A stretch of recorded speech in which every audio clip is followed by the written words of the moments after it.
ये कहानी है अविनाश की, जो एक छोटी दवा कंपनी में सेल्समैन का काम करता था। उसका काम था शहर शहर घूमकर अपनी कंपनी की दवाइयां डॉक्टरों और दवाखानों तक पहुंचाना। अविनाश ट्रेन के डिब्बे में खिड़की के पास बैठा था। वो बाहर के गांव के नज़ारों का मजा ले रहा था। प्रकृति कितनी शांत और हरी भरी थी। तभी आकाश का रंग बदलने लगा। धीरे धीरे रोशनी कम हुई और चारों ओर काला साया छा गया। ठीक उसी वक्त ट्रेन एक तेज झटके और आवाज के साथ मधुसूदनपुर स्टेशन में आकर रुकी।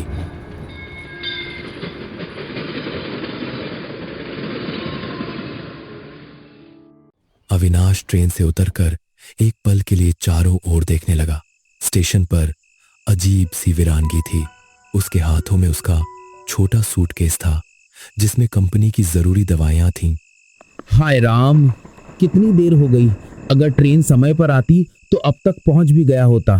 खैर, जल्दी से ये दवाइयां पहुंचा कर लौटना है।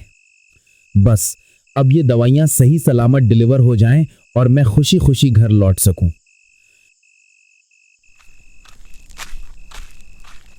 अविनाश स्टेशन से बाहर निकला। उसने देखा कि स्टेशन सुनसान था। कोई रिक्शा, कोई गाड़ी तक नहीं। क्या मुसीबत है। सर ने कहा था स्टेशन के बाहर ऑटो और रिक्शा सब मिलेंगे, पर यहाँ तो इंसान भी नजर नहीं आ रहा है। उसने कच्ची सड़क पर चलना शुरू किया। चलते चलते कुछ दूर पर उसे एक छोटी सी चाय की दुकान दिखाई दी, जहां एक टीम टीम करता बल्ब जल रहा था। उफ, जान में जान आई। बच गया। नमस्ते दादा, मेरी एक मदद करेंगे? मुझे इस पते पर जाना है। मैं बहुत दूर से आया हूँ, यहाँ के रास्ते मुझे पता नहीं। बाबू, आपको कहाँ जाना है? बताओगे नहीं तो कैसे बताऊंगा? अविनाश ने उसे पर्ची दी। ओहो, आपको बल्लभपुर जाना है। लेकिन बाबू, तुमने बहुत देर कर दी है। अब यहाँ कोई सवारी नहीं मिलेगी। यहाँ शाम 6 बजे के बाद सब बंद हो जाता है, और पैदल जाओगे तो कम से कम 4 घंटे तो लगेंगे ही। दादा, आप क्या कह रहे हैं? 4 घंटे? मैं तो बड़ी मुसीबत में पड़ गया। अब मैं क्या करूं? आप एक काम करो, आज रात यहीं रुक जाओ। मेरा घर यहीं सामने है। कल सुबह निकल जाना। नहीं नहीं, मुझे ये दवाइयाँ आज ही पहुंचानी है, वरना मेरे सर मुझे बहुत सुनाएंगे। पर आपको बहुत बहुत धन्यवाद। आजकल ऐसे लोग कहाँ देखने को मिलते हैं। अरे नहीं, कोई बात नहीं। बस इतना याद रखना, रात में यहाँ के रास्तों पर बड़ा खतरा होता है। जरा संभल कर। अविनाश थोड़ा निराश होकर ही आगे बढ़ गया।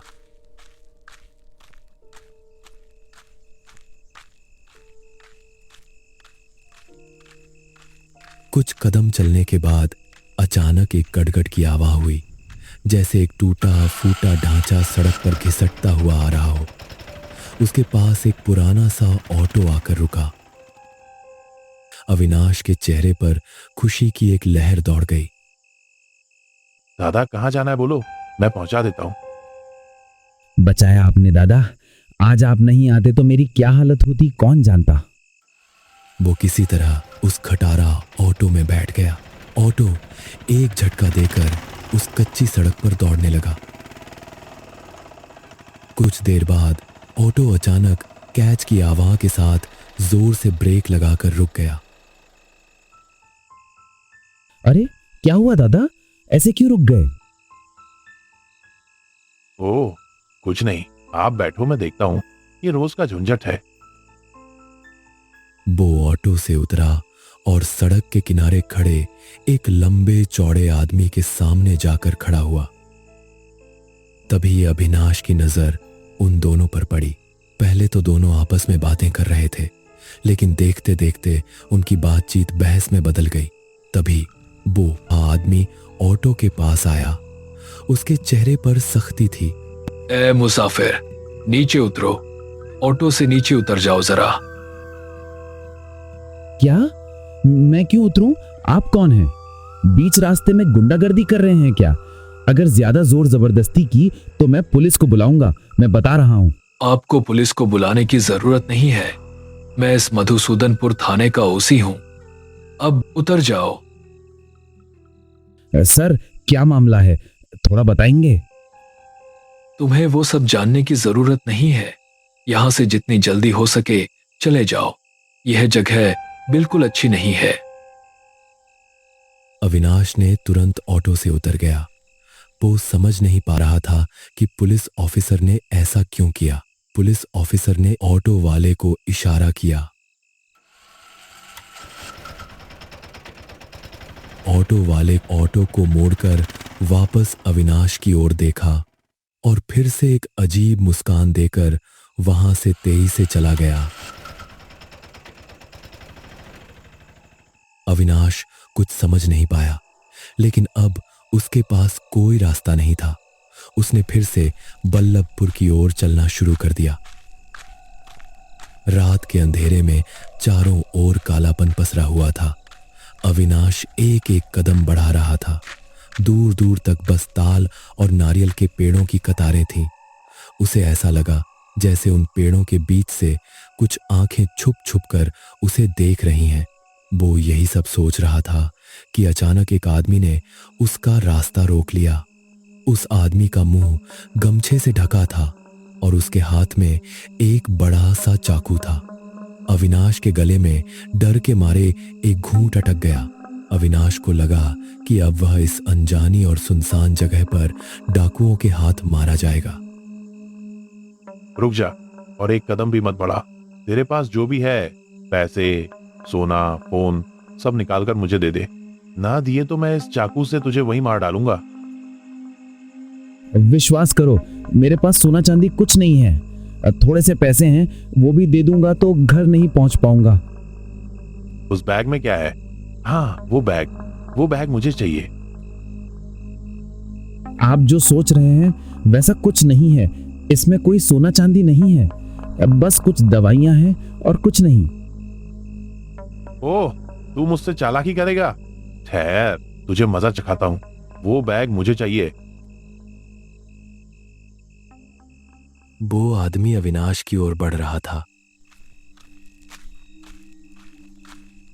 अविनाश ये देखकर बहुत डर गया और वो तेजी से वहां से भागने लगा।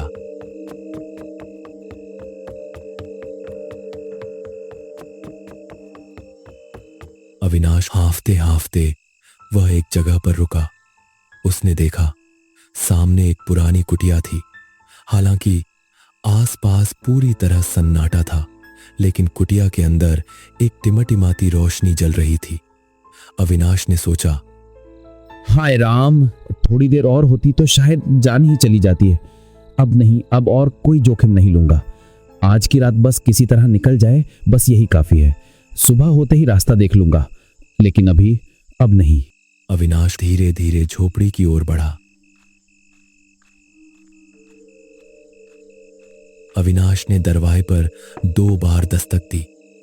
थोड़ी ही देर में अंदर से एक आदमी ने दरवाजा खोला और झुंझलाते हुए बोला, कौन है आप?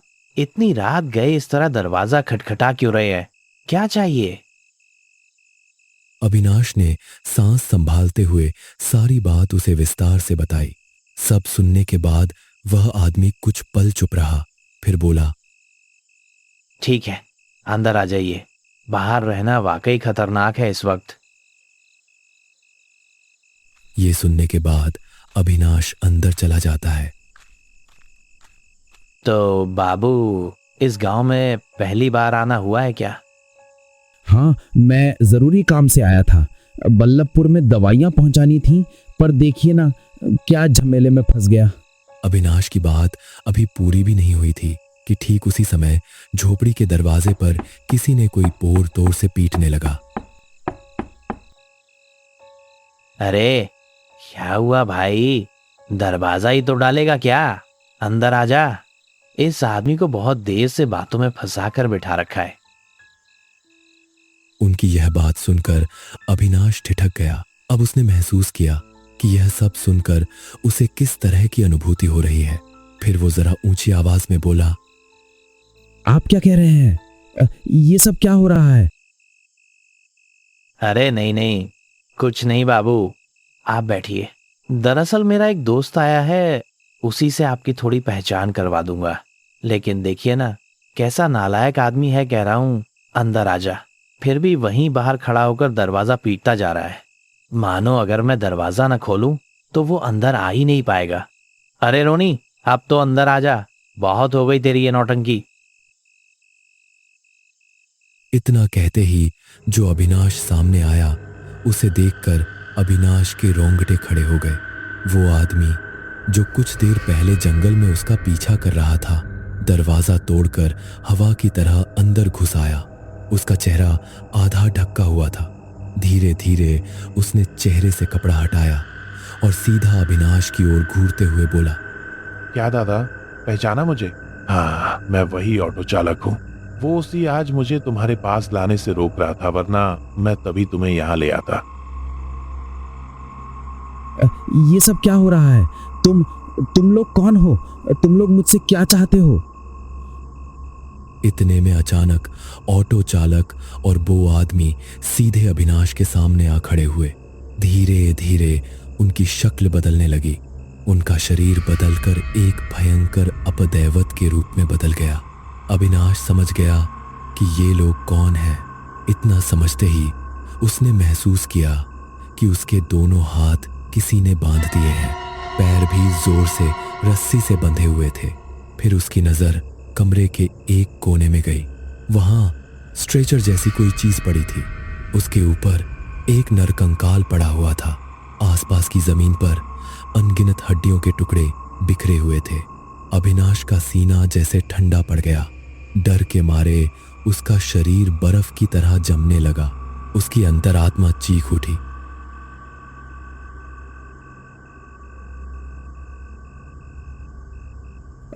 अब मुझे कौन बचाएगा? हाँ, आज मैं तुझे मार दूंगा और तेरे शरीर को बेच दूंगा।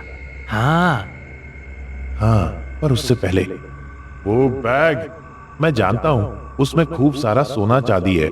अगर तूने चुपचाप बैग दे देता तो ये सब देखना नहीं पड़ता तुझे। अब तुझे किसी भी कीमत पर नहीं छोड़ेंगे। मुझे छोड़ दो, मैंने तुम्हारा कोई नुकसान नहीं किया। तुम लोग मुझे क्यों मार रहे हो? ये कहकर वे दोनों अविनाश की ओर बढ़ने लगे। तभी अचानक किसी ने अविनाश के हाथ पैर की रस्सियां काट दी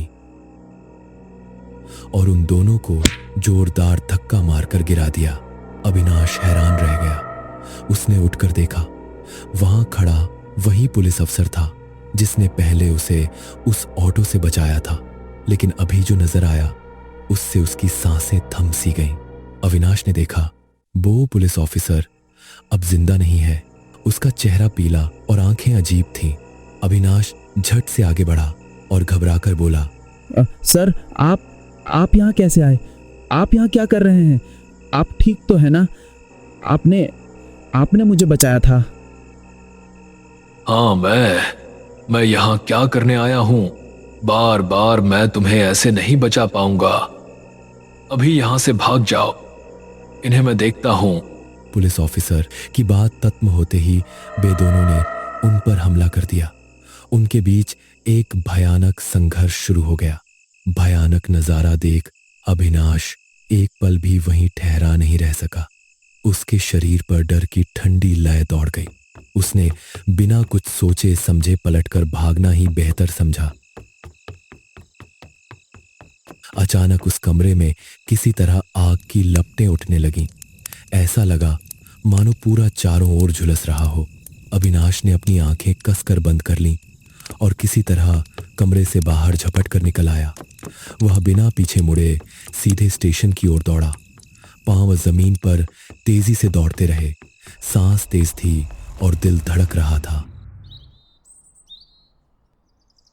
अगली सुबह जब अविनाश की आंख खुली, वह थका हुआ और बेहाल था। उठते ही उसने देखा कि एक आदमी उसके पास खड़ा हुआ था। सामने बैठा चेहरा जैसे बहुत परिचित लगा अविनाश को। हाँ, वही चाय वाला जो कल दुकान पर था। अविनाश ने उसे गौर से देखा और समझ गया कि वह कैसे रात भर की हालत के बाद उसी फटे हुए चाय खाने तक लौट आया था। चाय वाले ने ही कहा, लो बाबू, चाय पियो, अविनाश ने चाय की एक घूंट ली और धीरे धीरे सारी घटना उसके सामने खोल दी। बाबू, सवेरे जब मैं दुकान खोलने आया तो देखा तुम बेसुध हालत में दुकान के बाहर पड़े हुए हो। किसी तरह तुम्हें उठाकर इस बेंच पर सुला दिया मैंने। मुझे पहले से ही कुछ अटपटा लग रहा था, इसलिए मैंने कल ही कहा था कि मेरे घर आ जाओ। तुम पहला शिकार नहीं हो, इससे पहले भी कई लोगों के साथ ऐसी घटनाएं हो चुकी हैं। इसीलिए मैंने पहले ही सोच लिया था कि कुछ तो गड़बड़ है। इसीलिए कल मैंने कहा था रात मेरे घर पर बिता लो, पर आपने मेरी बात नहीं सुनी। दादा, ये लोग आखिर कौन थे और उन्होंने मुझ पर हमला क्यों किया? मैं तो कुछ समझ ही नहीं पा रहा था।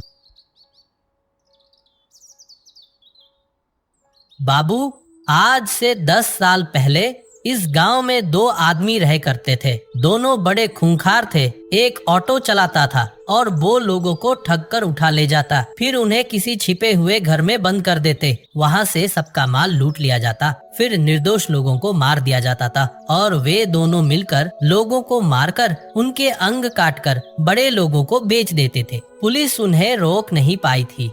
तब इस गांव में एक ईमानदार और सख्त पुलिस अधिकारी शिवशंकर नाथ बाबू की पोस्टिंग हुई थी। उन्होंने उन्हें पकड़ने का फैसला किया, लेकिन वे उनके हाथों मारे गए। अविनाश मन ही मन सोचने लगा, काश मैं कल इस आदमी की बात सुन लेता, शायद तब यह भयंकर हादसा टल ही जाता। चाय वाले ने आगे बताया कि शिवशंकर नाथ के मारे जाने के कुछ दिनों बाद अचानक उनकी गुप्त जगह पर आग लग गई और वे दोनों भी जलकर मर गए।